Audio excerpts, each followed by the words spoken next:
Welcome to another Unwinding with Fiber and Fabric. Today I want to spend a little bit of time talking about embroidery, machine embroidery designs, and the process of digitizing your own designs. There seems to be a general consensus out there that digitizing embroidery designs is hard.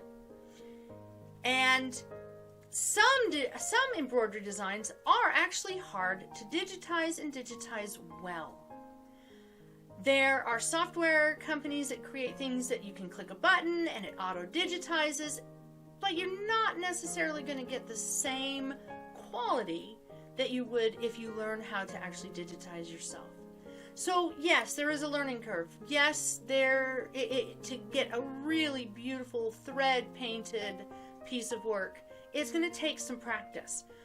But there are a lot of other things that you can make with your digitizing software that isn't thread painting, that isn't layer after layer after layer of thread, and those projects can be just as fun.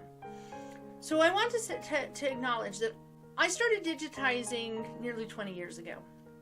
And while that means I did not start in the DOS world of digitizing, the old DOS software, or the DOS operating systems, I didn't start with software much removed from that. But the software that I did use, I loved because it taught me how to place stitches. It taught me to think about the process rather than just click a button and have it work. So when I had to upgrade my software, when my computers needed to be upgraded about 10 years ago, 12 years ago, I was amazed at how much had changed just in the years since I had started digitizing. When I first started digitizing, I sat down and I forced myself to learn the software. I had a really wonderful user manual that I'd found that helped me, and this is actually one of the first designs I digitized. I think I was working on it within 2 weeks of having the software, and that means 2 weeks from having my first embroidery machine.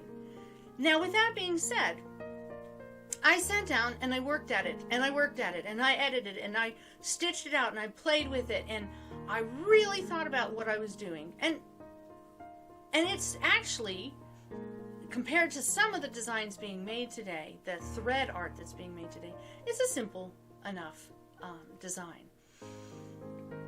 But in the world of embroidery now, we have digitized designs that are really pieces of art. They are not just simple shapes, not just simple patches, but they are real pieces of art. And to become a good digitizer in that area of machine embroidery, you're going to need to spend some time. You're not going to be able to just click a button and have it happen. You're not going to take a photograph and click a button and get good artwork. But if you like making things like this, if you like making things like that, you can learn how to digitize this kind of piece. You can do appliques. You can do in the hoop projects. You can do this kind of work. You can learn how to do that fairly quickly. There are tutorials all over the internet. There are tutorials all over YouTube that show you how to do very simple digitizing. And it doesn't take years of practice. It doesn't take tons of stitch outs. It takes some basic understanding of software and good software. Now, again, if we want to start getting into fill stitches with threads overlapping and making it a little more art, that's going to take a little bit more time. That's going to take a little more practice. But there is nothing stopping you from learning how to do this in a short amount of time. There's videos that will actually walk you through something like this. So I want to say I use currently the Embrilliance software. I love it. I absolutely love what it allows people to do, and I love the fact that the Embrilliance software allows people to buy pieces of the platform as they have a desire and a need for the pieces. But one of the things that I keep hearing is, oh, you know, digitizing is hard. Digitizing something like this is not hard. You have to be able to play a little, follow some instructions, and get to know the software. So with the Embrilliance software, they'll have their digitizing modules into 3 sections. They have a Stitch Artist 1, Stitch Artist 2, and Stitch Artist 3. Each one adds more pieces. And I hear people say, oh, well, Stitch Artist 1's for the beginners, and Stitch Artist 2 is for intermediate, and Stitch Artist 3, well, that's just for the professionals. Ah, no, it's not. I'm not a professional. I have no intention of selling my designs. I have no intention of having it as a business. And I have to have Stitch Artist 3, because Stitch Artist 3 level allows me to put stippling directly around my applique sunbonnet Sue. I digitize the sunbonnet Sue. Anything that I've digitized, I can quickly go in a couple clicks of a few buttons, I can create a quilted square. I can outliner, a different type of outline, and I can echo. And Stitch Artist 3 is what allows me to do this fast. It allows me to do this very efficiently. While I can do it with Stitch Artist 1 and 2 to some extent, the workload, the amount of telling it what to do is greater. So when you're looking at software and you're looking at different levels of software, something to keep in mind is that more tools mean you can do more things. And if it intimidates you to be able to do more things, then yeah, I guess you want to start with less things. If you're on a budget and you can only afford one module, then that's what you do. But when I hear people tell me that Stitch Artist 3 is only for the professional, no, it's not. It is for being able to do that. And that's something I wanted to be able to do. That's something that I had wanted to do for a long time. And it is something that my old software, which cost me a fortune compared to what I now have, it wouldn't do it. My old software would not do that echo. Stitch Artist 2, I believe you can do that fairly easily. But that echo, being able to do that echo, that's something I wanted to be able to do. Having more tools at my disposal, it's kind of like when I was talking about cutting fabric for quilts the other day. Yeah, I can get by with a 6.5 by 24 inch ruler, but oh my goodness, it's so much faster if I have rulers of every single different size so I can pull the actual tools specific to the task I'm doing.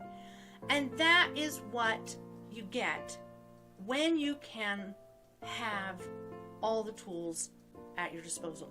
So I love Embrilliance. I am not sponsored by them by any means, but I love them because they allow people to purchase pieces to fit their budget, to grow into the software if they want. But if you have somebody who wants to dive in, you can dive in. But I wanted to come here today to just share that little bit of information and to share a quick tutorial, which, if you already know how to digitize, or if you're not interested, then you probably want to skip the next,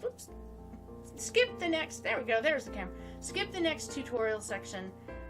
This is what I'm going to show, how to make these. It's really simple, easy applique, but done to where I can stick this in a vase, in a flower display for Valentine's Day. Quick, easy, nothing to be intimidated by. Again, I really recommend if you're not interested in watching me digitize those things out, skip to the end. This is new computer recording practice for me, and so I'm gonna throw that tutorial out there.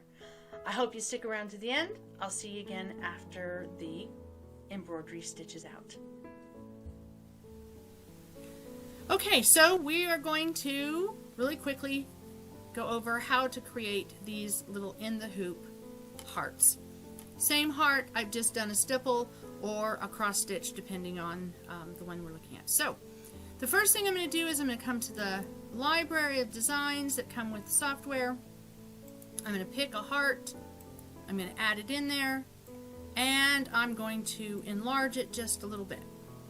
I want it to fill most of my hoop area, but I want to have some space for the final outline. Next, I'm going to make sure I'm in the create mode, and I'm also going to copy and paste. I'm right clicking to get paste, and I'm going to need to have 4 of these outlines. The first outline, if you've done applique, you know the terminology. The first outline is going to be my marking.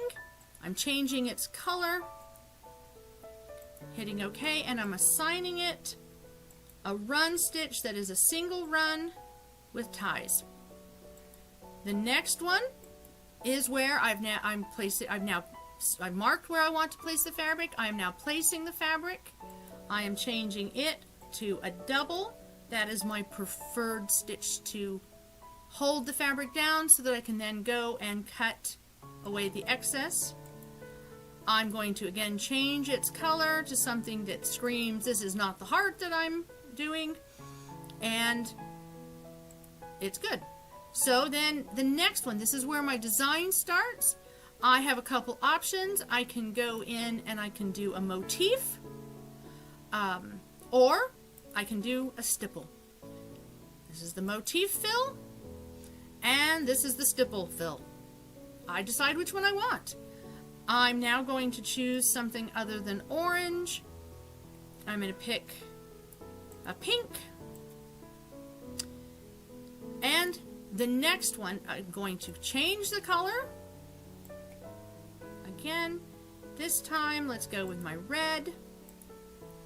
And I'm assigning it, in my preference, I'm assigning it a stem stitch. 4mm wide and 4mm in length stem stitch.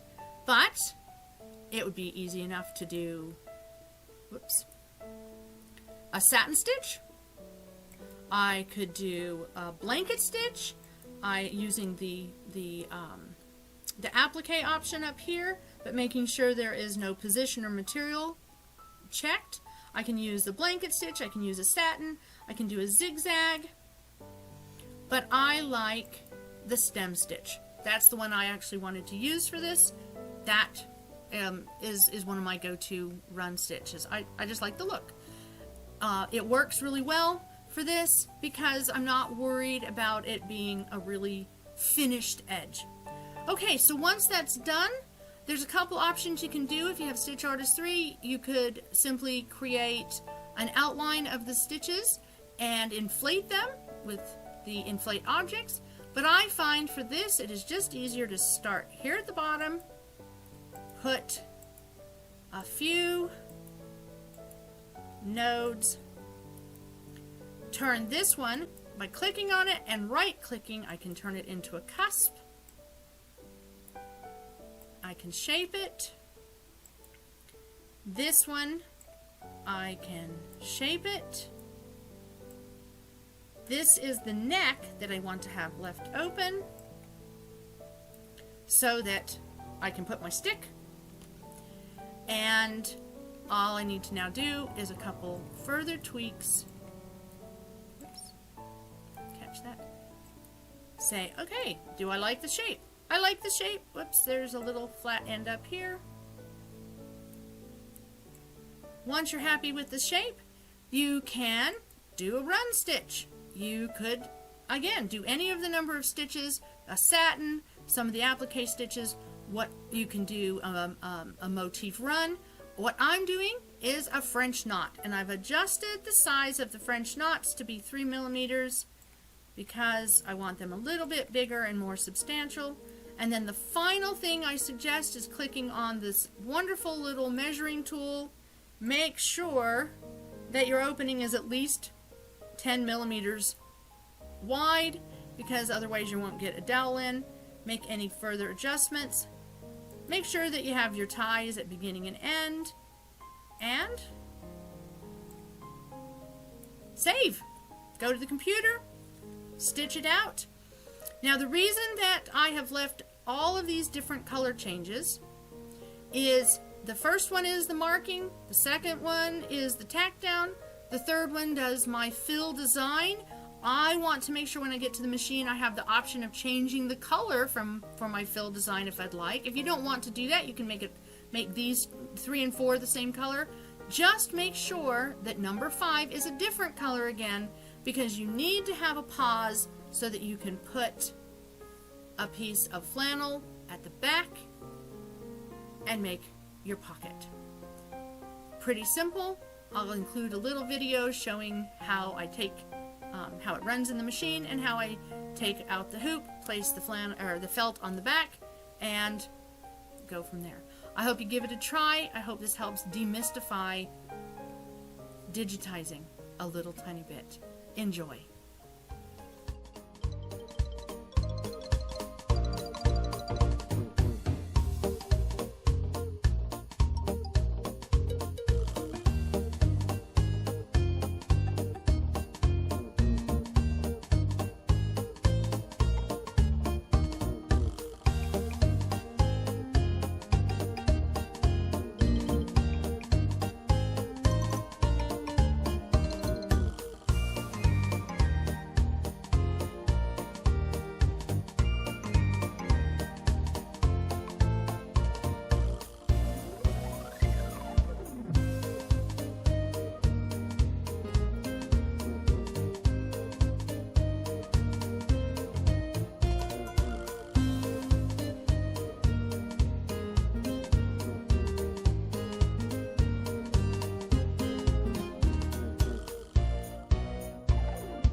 I'm glad you decided to stick around to the end. I hope you enjoyed that little tutorial showing you how to make this little Valentine's heart. This one will go in with my flowers. I'm likely to post a picture here of how I have it on display. Nothing like an inexpensive bouquet of flowers perked up a little bit with some fabric and thread. I want to take a moment and send a shout out to the Embrilliance community. The company is so supportive, but the community on Facebook is just truly inviting, helpful, and inspiring. I have so enjoyed being part of that community this past year and a half. There are wonderful individuals, both who have this as their profession and also just as their hobby, who share their insight, are willing to answer questions, and it's a delight. It has made embroidery exciting again for me. It has reinvigorated me in the digitizing. I may have been doing this for a long time, but I had become a little stale. And since switching software and joining the Embrilliance community, I have not had any stale moments. I have inspiration always coming in. So if you haven't jumped on the embroidery software bandwagon, I really recommend you take a look at the different softwares that are out there, find what works for you, and I can't recommend Embrilliance enough. I do love this software. So I hope this has been another good unwinding with fiber and fabric with you, and I hope to see you again soon. Happy Valentine's Day.